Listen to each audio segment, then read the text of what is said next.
Humihirit na ng taas presyo sa ilang mga pangunahing produkto ang ilang manufacturers dahil sa mahal na gastusin ng mga raw materials.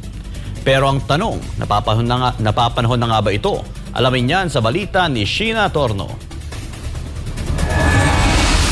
Ramdam na ng tinderang si Corazon Dalit ang mahal na gastusin sa mga ginagamit na sangkap sa paggawa ng tinapay. Ang kokwa na isa sa pangunahing sangkap sa paggawa ng tinapay o pastries ay mas lalong tumaas ang presyo na mula sa 356 pesos kada kilo ay umabot na ito sa 516 pesos per kilo. Bukod pa dyan, tumaas din ang presyo ngayon ng harina at itlog. Kung magtataas ka, mawawalan ka ng customer mo, ma'am. Umiiwas na sila sa mamahal. Ngayon, nagdagdag lang sila ng piso, pero hindi po lahat ng tinapay nagtaas. Sabi nga ng Philippine Federation of Bakers Association, lubhang naapektuhan ng mahal na raw materials at logistic ang mga maliliit na panaderya. Ano ba ang mangyayari sa presyo ng bang sangkap na ginagamit po namin sa bakery kapag ito ay nagkaroon ng paggalaw? Babala ng grupo, posible raw na tumaas ang presyo ng tinapay habang papalapit ang holidays. Now, we are praying as much as possible for the consumer not to be affected sa ngayong Pasko at Bagong Taon. Sana naman walang paggalaw. Pero ako'y nangangamba, ito ba'y nakakatulong o nakakaapekto? Dapat tingnan nila ang sitwasyon ng maliliit na player sa industriya ng pagtitinapay. Kasi yung player ng Pinoy Tasted, Pinoy Pandesal, malalaking player yan eh. Ito yung hindi nakikita ng pamahalaan. Ito hindi nakikita ng TTI. Ito nakaka-apekto ng konti ang hindi pagtaas sa presyo ng Pinoy Tasted, Pinoy Pandesal.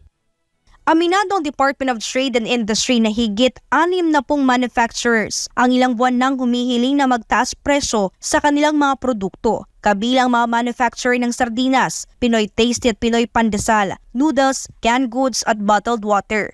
Ongoing yung mga pag-aaral natin doon sa mga nag-request na pagtaas ng SRPs, adjustments. Medyo matagal-tagal na hindi nagkaroon ng adjustments. Medyo mataas yung hinihingi nila.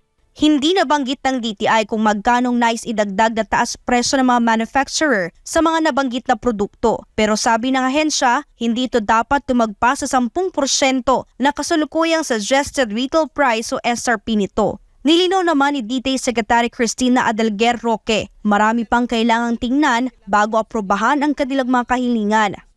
We also need to be sensitive to the needs of the consumer. So we need to really balance everything to be able to come up with a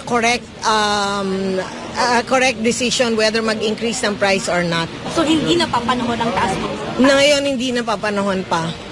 Ang pahayag ni DTI Secretary Roque ay pinalaga naman ng Canned Sardines Association of the Philippines. Anila, higit 1 taon na silang umaapela sa DTI na payagan silang magtaas presyo sa ilang brand ng sardinas. Sinabi ni Francisco Buencamino, Executive Director ng grupo, may ilang manufacturers na ang huminto sa operasyon dahil sa matinding lugi.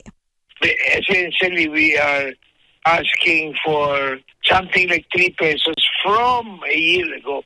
Hindi nila inaksyonan yung request ng mga sardine manufacturers eh.